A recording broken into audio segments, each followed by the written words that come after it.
Hello বন্ধুরা, সবাই কেমন আছো? আজকে মহা অষ্টমী। মহা অষ্টমীতে আমাদের নিরামিষ রান্না বাঙালি খানাপিনাতে। তো বাঙালি খানাপিনায় আজ আছে পোলাও আর আলুর দম। দেখো, পোলাওটা দেখতেই পাচ্ছ বন্ধুরা, কেমন হয়েছে দেখো। দেখতে তো খুবই ভালো লাগছে আমার, গন্ধটাও খুবই ভালো আসছে, খুব ভালো। তো মহা অষ্টমীতে বুঝতেই পারছো আজ নিরামিষ রান্না, সমস্ত কিছু নিরামিষ, পোলাও, নিরামিষ আলুর দম।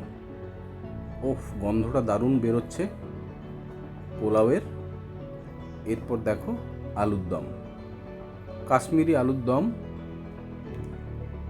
একটু ছোট ছোট হয়েছে আলুটা কাটা, বাট আমার এটাই বেশি ভালো লাগে। যাই হোক বন্ধুরা, আজকে বেশি কিছু পদ নেই, পোলাও আর আলুর দম দিয়েই আজকের বাঙালি খানাপিনা। আজ এই পর্যন্ত, আবার পরের ভিডিওতে দেখা হচ্ছে। ভালো থেকো।